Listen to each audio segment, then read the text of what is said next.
Welcome back to Yanni's Room. Tara, pasok. Feel at home. And sorry na late tong upload na to. I know dapat tong Thursday pa ang episode. Kasi nga, di ba, every Thursday ang schedule. Pero, ang daming nangyari. Okay, ang daming nangyari that week. And I feel like I had to step back to reassess kung gusto ko ba talaga mag-release ng episode. Originally, ang plan ko talaga is magre-release ako ng episode talking about 2 films. Yes! Which is Materialists and Third World Romance. Kasi, ang September ay, parang may celebration ng September about film sa Pilipinas. Kaya sabi ko, parang gusto ko mag-talk about film ulit. And I know na tuwan-tuwa kayo sa ganong episode kasi nakita ko yung engagement ng I'm Drunk is this tadhana. And gusto ko ulit mag-talk about films. However, bukod sa celebration of films sa Pilipinas, nangyari din nung September, recently, nung September 21, yung Trillion Peso March. And feeling ko parang hindi tama na bigla akong maglabas ng episode within the same week na nangyari yon, na para bang tuloy-tuloy lang. Ako lang ba yun? O, feeling ko, baka. Parang merong may nangangati sa utak ko at sa puwet ko na dapat natin siyang pag-usapan dito sa podcast. I have always been vocal about my political stance sa podcast. I feel like marami rin sigurong people na hindi ako magugustuhan for being wokatron 3,000. Kasi, gets ko naman, hindi lahat ng tao gusto yung ganon, na parang palaging woke, palaging political, kahit sa mga maliliit na bagay. Pero kasi feel ko defining trait yon ng pagiging Gen Z. Hindi ko siya mapigilan, parang it just comes naturally. And I feel like na-establish na natin dito sa podcast how even the smallest and mundane things are political. Yung experience mo with commuting, that is political. Yung experience mo sa pagpapa-hospital, that is political. Nagkaroon ako ng hydrocephalus, I thought that was political. And then yung OFW ng kamag-anak mo, ng nanay ko, that is political. Hindi ko siya mapigilan.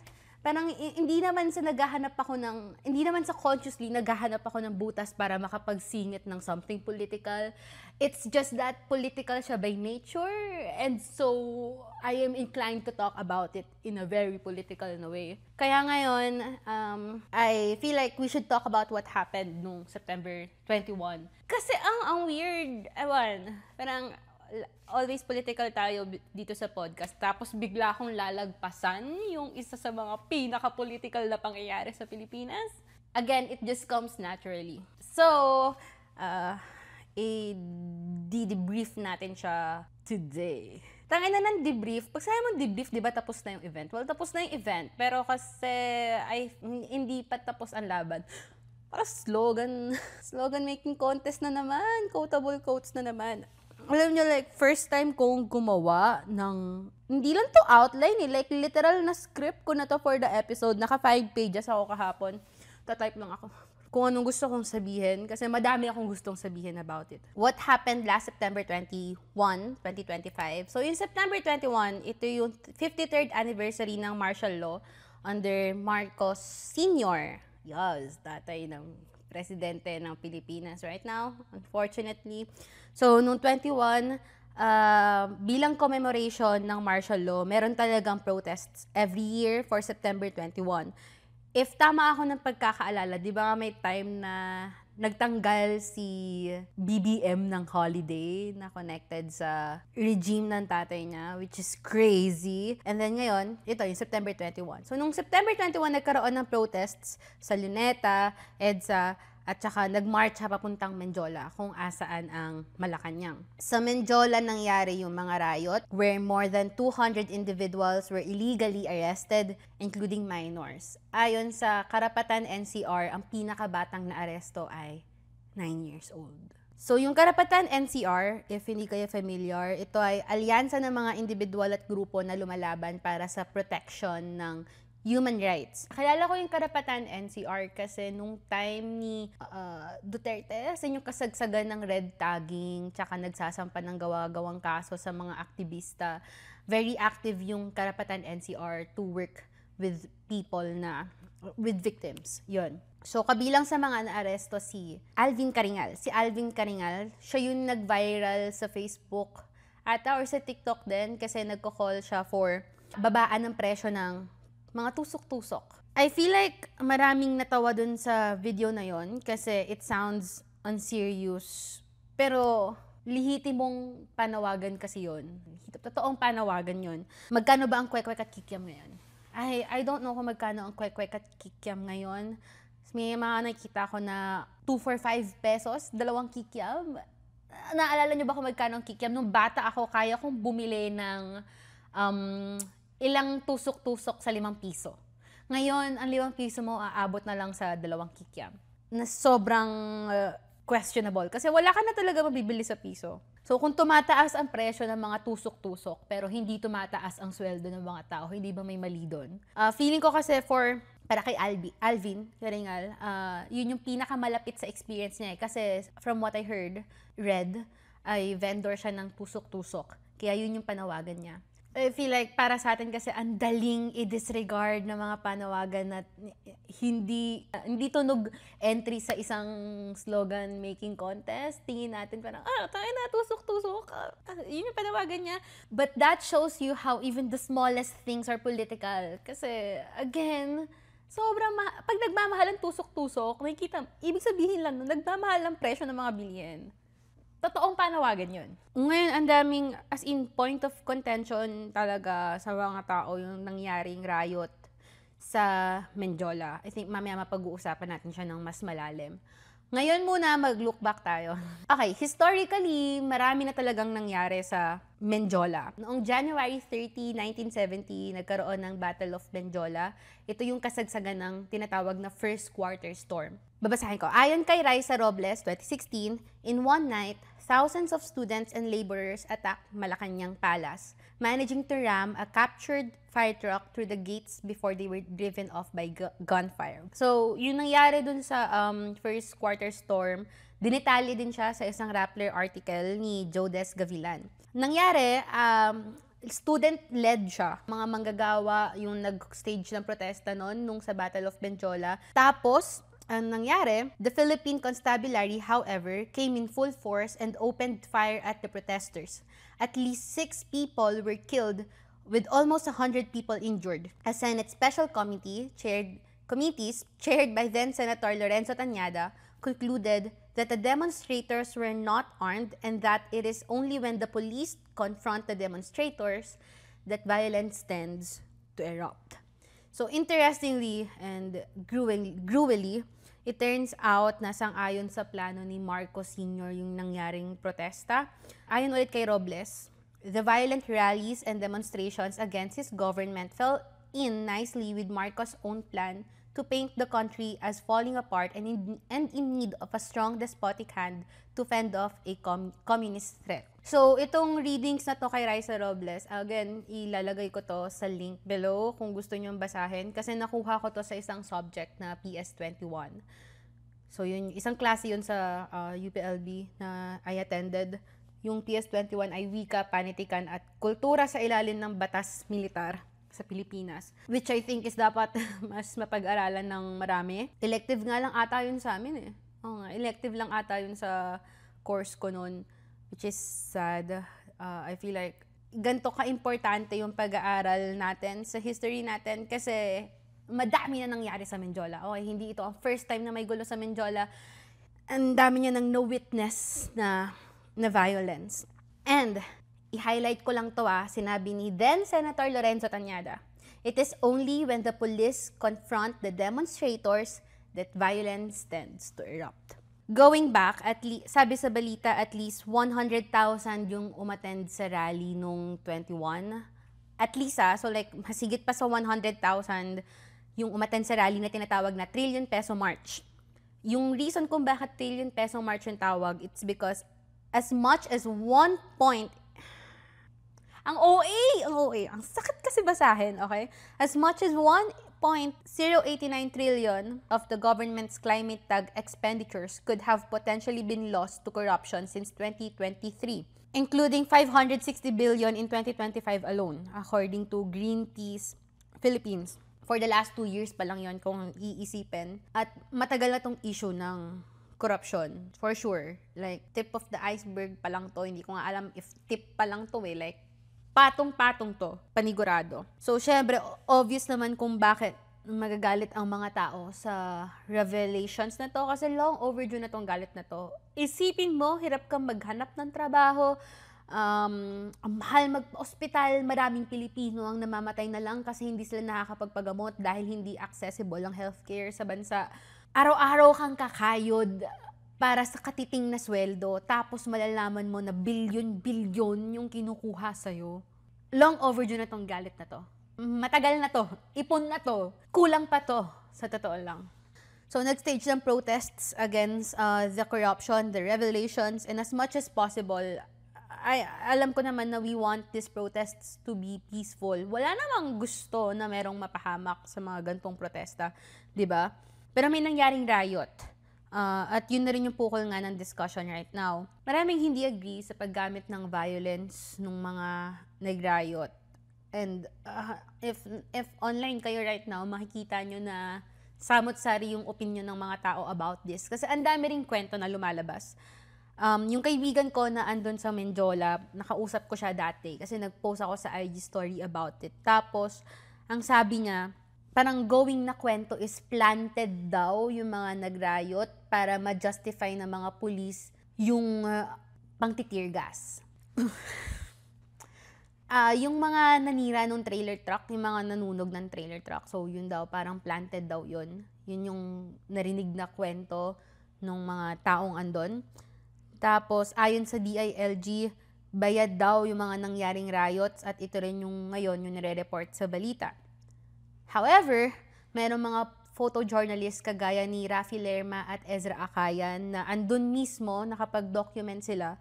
Tapos, nakausap, sabi sa isang post ni Ezra Akayan, nakausap niya yung ilan sa mga nagprotesta. Karamihan sa kanila ay hindi bayad, andun lang ordinaryong estudyante, teacher, manggagawa, na andun para maglabas ng galit nila sa gobyerno. So, ito si Ezra Akayan at si Rafi Lerma, they talked about their experiences with Rolling Stone, na ilalagay ko rin yung link below if you want to read. And nakilala ko kasi silang dalawa, hindi kami tropa. Nakakala ko silang dalawa. Hindi kami tropa, pero matagal ko nang fina-follow or like matagal na akong tumitingin sa post nila Rafi Lerma and Ezra Akayan. Kasi sila yung dalawang photojournalist na active nung time ni Duterte. So active sila na mag-document nung EJ case. I've had admiration for them since then. Hindi ko alam kung pinag-usapan nila, pero dun sa article, sa interview nila with Rolling Stone, ang ganda. Pero ang bigat nung sinabi nila doon na for so long na photojournalist sila, they have witnessed iba't ibang violence na kinocommit ng state natin, ng government natin against people, yung EJ case, corruption even. So, itong riots na nakita nila from the people, bote, apoy at bato pa lang yon. Yung mga yon, walang-wala pa yon sa violence na kinocommit ng government natin against us for so long. It's easy to reduce these people as mere rioters, gang-gang, utak adik, sa words ni Isko Moreno, Duterte Light. We don't agree with what they did, pero hindi kasi natin alam kung ano yung danas nila. Nag-post ako nun sa Instagram na mas madaling, babasahin ko, na mas madaling ihiwala yung sarili natin sa mga taong to kasi tingin natin hindi natin sila kapantay, hindi natin sila kahanay, hindi natin sila kauri, hindi natin sila kaparehas ng damit. Hindi tayo agree sa ginawa nila. Personally, hindi ako magko-commit ng ganong violence, so hindi ko maintindihan. Hindi, magkaiba tayo kasi hindi ko gagawin yan. Pero I think we need to dig deeper than that. Hindi tayo mandadahas, hindi tayo magiging violent kasi may option tayo. May pribilehyo tayo na maging organisado. So yung hirap natin, nahihirapan tayo ngayon, triple yun sa kanila. Igit pa yun sa triple sa kanila. And hindi naman ito oppression, hindi naman to oppression Olympics, hindi naman sa kung sinong mas hirap, sinong mas abusado, ganyan. Pero kung buong buhay nila, dinadahas sila ng estado, ng gobyerno, kung buong buhay nila, like violence lang yung nawi-witness nila, hindi natin sila masisisi kung dahas lang din yung alam nilang sagot. Klaro sa akin ng isang bagay na kahit kailan, hindi natin magiging kakampi ang mga pulis at ang mga kagaya ni Isko Moreno. Hindi ako agree sa paggamit ng dahas, pero parang wala ako sa posisyon para mang-question ng galit o kung paano maghahayag ng galit yung mga taong sobrang tagal nang dinedehado ng gantong sistema. Nung pinost ko yun sa Instagram, may nag-reply sa akin na follower dun sa stance ko na yun, and hindi ko alam kung galit siya. Sabi niya hindi siya galit pero disappointed siya sa sinabi ko. Hindi ko siya masisisi kasi nagprotesta siya doon mismo sa Menjola, sabi niya, and lumipat sila ng ibang lugar kasi nakita nila kung gaano kadelikado yung situation. So, andun siya to witness things. And, syempre, if makakakita ka ng ganung post from someone na wala doon, wow, magagalit ka talaga. Meron siya mga points na i-raise, such as one, yun nga, tama ba na nag-loot sila ng mga ordinaryong tao dun sa Sogo? Tama ba na nagnakaw sila? Kahit anong angulo, mali na naging violente sila, sabi sa balita, binayaran sila, and stuff. Hindi ako makapalag kasi hindi ko alam kung anong sasabihin. May pinanggagalingan talaga kasi yung galit niya at saka andun siya mismo to witness things unfold. Pero babalik lang ako dun sa paliwanag ko kanina kasi nakaka-disappoint mang pakinggan galing sa akin. Mahirap man tanggapin. You don't agree with it. Pero yun pa rin talaga yung pinakatumpok nun.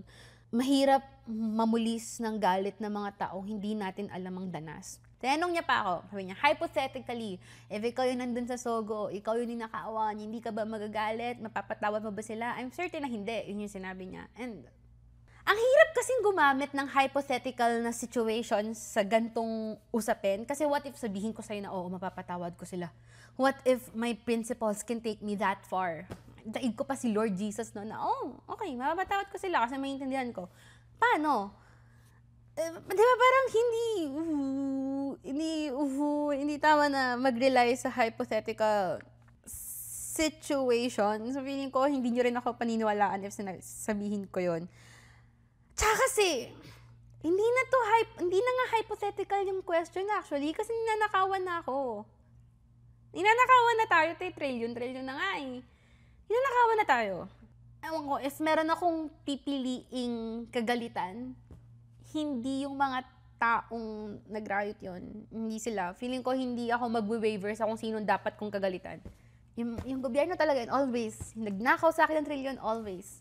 With that said, hindi ko alam if nakikinig siya dito sa podcast. In-end ko na lang kasi yung last message ko to that person with the point na people who have been pushed to the margins for so long will take up arms to fight state violence kasi for them, yun na lang yung natitirang option.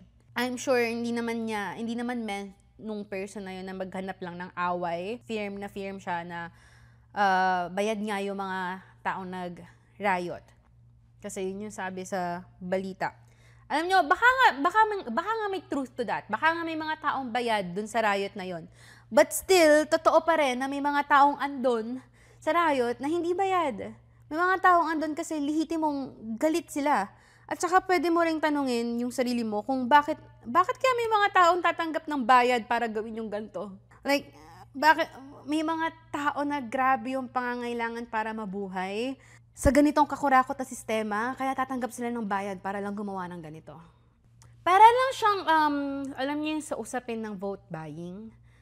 Diba? It's easier for people to call people who participate in vote buying as bobotante.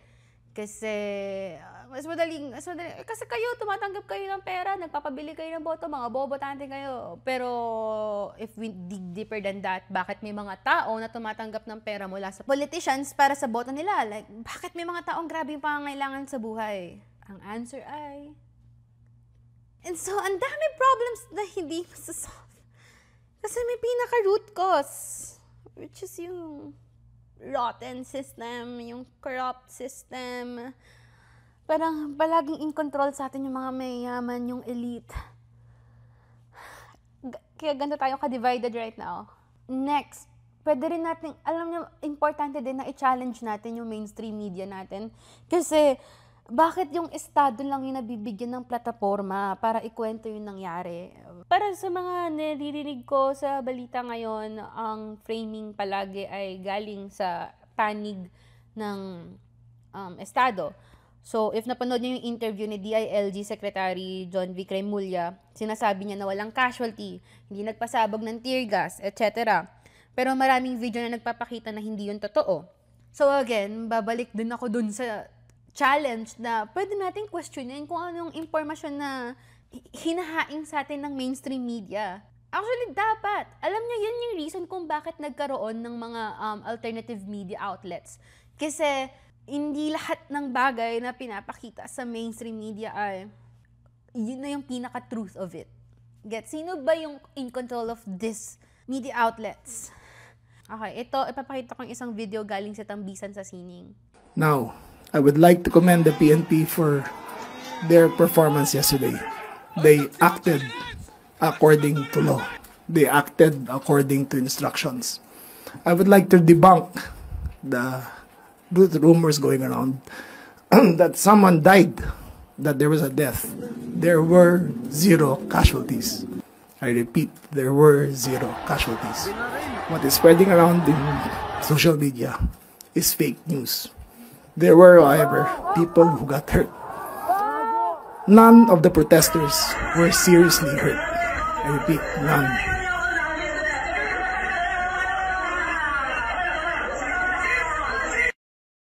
There was no tear gas used by the PNP.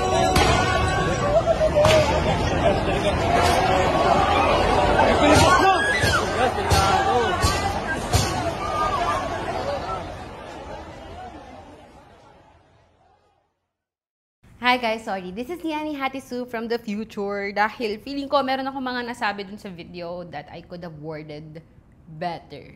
Ngayon kasi meron ng divide sa mga nagprotesta. Siyempre, may mga tao na nagalit dun sa mga nagrayot sa Menjola kasi feeling nila parang pinalabnaw ng mga nanggulo yung panawagan ng protesta. Like, hindi yan ang essence of protest. Ganon.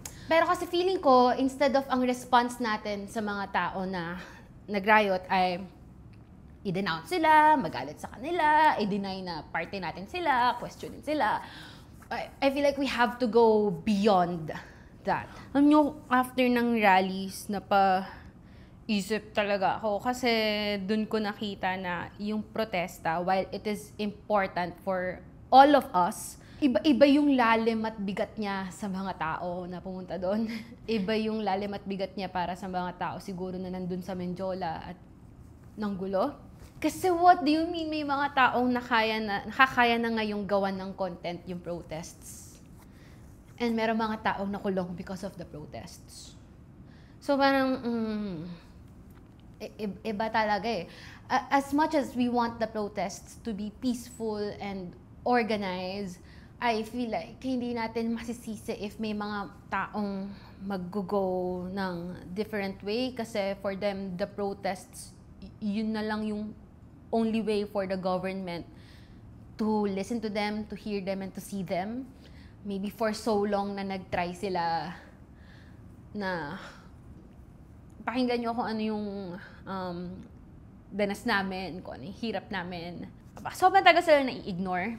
And so, they felt like, eto protesta na to, we retaliate. We use a different way to protest. Siguro naiisip ko lang na hindi lahat ng pumunta dun sa protesta ay afford or kaya na pagtapos ng program, uuwi na sila kasi baka yung karamihan ng andun ay wala namang uuwian to begin with.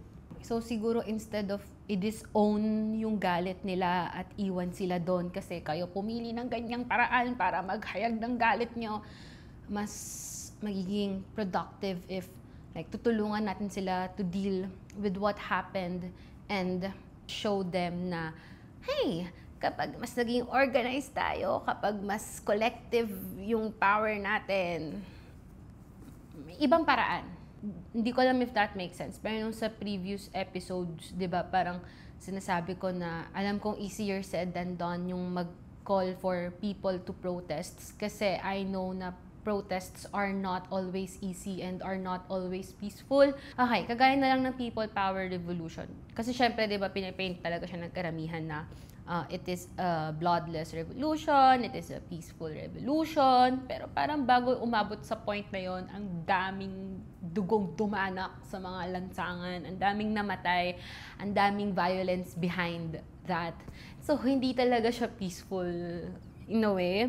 Diyos ko, hanggang ngayon, nahihirapan pa rin akong sabihin ko ano yung gusto kong sabihin. Pero, if we really want things to be organized and peaceful, I think we have to put in the work. We have to reach out to people na baka hindi nagkaroon ng access to this way, to this information na may ibang paraan other than violence. Babalik na ako dun sa old video. Na-witness ko nung time na Duterte regime to, 2016, meron mga indigenous people na nag-rally. At alam niyo kung ano nangyari, sinagasaan sila ng police van. No-witness ko rin yung sinasampahan ng gawa-gawang kaso, yung mga student activists sa UP. Lala talaga nung time ni Duterte, guys, kasi yun yung nagkaroon ng anti-terror law. And sobrang dali for the government to use that against people who show their dissent. So, para sa mga tao na pumunta sa protesta noong 21, hindi ko kayo dinidiscredit, okay. Sinasabi ko lang na ito yun eh. Kung may mga gulong mangyayari dahil may mga taong galit, hindi tama na i-discredit natin sila basta-basta. Ever since, ang sagot ng gobyerno at kapulisan sa protesta ay karahasan. Palagi. Palagi. Kaya hindi ko mahanap sa puso ko, sa pagkatao ko, na pagkatiwalaan sila sa kung anong sinasabi nila ngayon. Alam niyo kung ano yung sinabi nung friend ko na pumunta nun sa Menjola? Yun nga yung narinig niyang kwento na yung mga nanunog daw nung trailer truck ay bayad, ganyan. Sabi niya na feel niya yung takot talaga. Kasi yung response ng mga police that time ay, alam mo yung parang kayang-kaya nila tayong patayin. Meron silang armas eh. Meron sila ng resources, meron sila ng backing ng government. Tapos kapag may gantong nangyayari, sino ang nai-interview ng mainstream media? Sila. Hindi ko kaya. Hindi ko mahanap sa puso ko, nakakampihan ko sila. Siguro kaya passionate ako about this kasi, try not to cry challenge na naman sa podcast. Oh. Hindi, pero kasi, alam nyo, ano ba yung first time na parang naka-witness ako ng ganito? Feeling ko, yung first time na naka-witness ako ng injustice, ay, nung time ng Lumad Backwit School. Hindi ko alam if familiar kayo nun. Familiar kayo doon? I think you should. So, nung Lumad Backwit School, one time na-invite ako sa graduation nila. Nakapag-host din ako ng ilang Lumad benefit gigs. And kapag nakinig kayo sa kwento nila, iba yung lalim tsaka iba yung hirap na danas kapag mismo sa kanila mo maririnig. Tapos mapofrustrate ka kasi iba yung pinapalabas sa balita. Kaya dun siguro din talaga ako palagi nanggagaling sa questionin natin kung ano yung pinapakita sa mainstream. Tangina, ang OA, ano ka ba? Ang OA, ano ka, te? Pakala mo magulang siya, charing. Hindi, pero alam niyo yun, hindi lang naman kasi yung pagiging, yung pagiging aware and yung pagkakaroon ng gantong take ay hindi lang naman to basta-basta nabuo ko overnight. Like, na-build ko siya through the years by listening to the people na feeling nila never silang pinakinggan. Yung talagang nasa margins, kasi ina-acknowledge ko na swerte pa ako. Kapag paggamot pa nga ako eh. At saka asan ako ngayon? Nasa ibang bansa ako ngayon, oh. Pero okay, kapag napakinggan nyo yun, yung mga indigenous people, yung mga lumad, kung paano sila binabaril ng mga militar nun, and kung paano ang access nila to education ay yung Backwit schools that time, tas iba yung nilalabas sa media. Iba din yung sinasabi ng mga trolls online. Grabe din sila i-red tag. Na para bang itong mga indigenous people, itong mga lumad, tingin nyo ba? Kasi ang daling itag sila as NPA kayo. Kaya ganyan kayo. Pwede naman kayong umattend sa mga eskwelahan na ganyan. I feel like if they had the option and if they had the access, gagawin naman nila yun. Pero bakit hindi? So, ito yung importance of like going out there, reaching out to communities, and actually listening to their stories. And that's why, kung tatanungin niyo ako bakit grabe ako maniwala kay Rafi Lerma at kay Ezra Akayan, kasi nakausap nila mismo yung mga taong andon. And hindi ako inclined to listen to people like Isko Moreno. Because, bakit ako makikinig sa mga taong for years, pinakita naman nila na hindi nila tayo kakampi. Hindi natin sila kakampi. Ayun, So guys, if meron kayong makikita mga tao na ibang magpahayag ng galit nila, mas nakikita nyo mas malalim at mas violente, bago nyo sila i-judge at bago nyo sila iduro-duro, I think, hindi mo naman ikamamatay i-questionin kung bakit muna nila yun ginagawa. Yun lang. Alam niyo, meron pa akong mga nilista dito. Pero kasi mga nitpick na to. Okay, sige, feeling ko sasabihin ko na rin to. Sabihin ko na ba? Nakakatakot kasi, medyo madami kasi akong concern sa kung ano nangyayari after the rally. Of course, sobrang ingay ng mga tao sa internet. Naman, Pilipinas pa ba? Everyone is so chronically online. Kaya nga, ang hirap ding magkaroon ng pagkakaisa sa bansa natin Kasi sobrang daming opinions na lumalabas online, tapos lahat ay online. Ewan, ang hirap, okay. Siguro ang dami ko lang nitpick kasi itong protest na to, naging way na siya ng people to like a thread of celebrities or a thread of influencers who went to the protest, who spoke up. I feel ko naintindihan ko naman why people do that, pero I think it's time to stop doing that. Kasi bare minimum na yan I think, ewan ko, parang pagod na siguro ako sa, yung ginagawa na lang nating kuhaan ng cookie points for celebrities or for influencers, yung pag-speak up. Tapos ang dami na di-disappoint kapag tingin nila performative and I'm tired. Tired of that. Feeling ko, it's time na we realize na parang mas mo importanteng bagay. Sorry, ako lang yun. Sorry. Pagiging basher ko na yun. Pero feeling ko, sabihin ko na rin. Itong protesta na to, I hope hindi siya magamit na parang, yung to leverage certain politicians. Ayoko lang na mag-put na tayo ng politicians sa pedestal kasi, hindi. Ang power and ang change ay wala sa kanila. Nasa atin mismo as a collective. Nandun mismo sa mga nag-riot din. Kasama sila, whether you like it or not. Dapat nating tanggapin na yun. Ang dami ko sinasabi ko. Okay, may isa pa akong nitpick. May nakita ako sa Twitter ata yun, sa X, na nagsabing, manatili kayong galit until 2028. Alam nyo, naniniwala naman ako sa election. Naniniwala ba naman ata ako sa election? Sa power ng election? Pero kasi yung ganitong kalaking problema and ganitong kalaking na-expose na panggagago sa atin, hindi na tayo maghintay until 2028. Resolution now. Accountability now. Okay, boboto ako na maayos sa 2028. Wala pa rin naman ako doon. Pero itong galit na to, hindi na to dapat maglinger until 2028. Kasi nakakatakot parang ilang beses nang ganito yung nangyayari. Like may hearing, tapos sobrang tagal nung hearing. Tapos nag-aaway-away yung politicians, tapos pinaglalaruan lang nila tayo, ang ingay, tapos biglang walang makukulong. So sorry, parang I don't think it's right na maghintay pa tayo until 2028. We need to push them now. We need now. Now. Yun ang title ng episode na to, now. Hindi. Okay. Yung galit natin, it should happen now. Our anger happens now. It's now. Now. Today, as in ngayon. Not in 2028, this year. Kaya natin to, guys. Kaya natin. Habol natin, EOD. Sige. Okay, ito na, conclusion. With that said, gaya ng sinabi ko, our anger happens now, we need resolution now, kailangan natin mapanatili yung galit natin ngayon. And hindi ko talaga kasi alam paano i-handle yung usapin na to. Dahil babalik at babalik siguro ako sa thought na asan ba ako ngayon? Nasa Saudi Arabia. But what if maayos yung sistema? Hindi ko na siguro kailangan lumipad sa ibang bansa para magpagamot. Tangina. Ewan.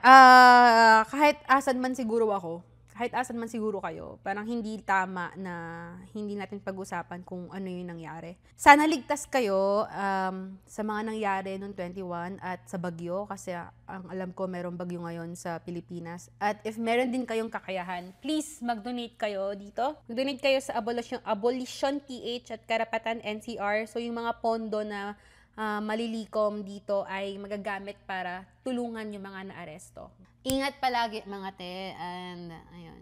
Maraming salamat sa pakikinig sa akin and yan. Thank you. See you Thursday.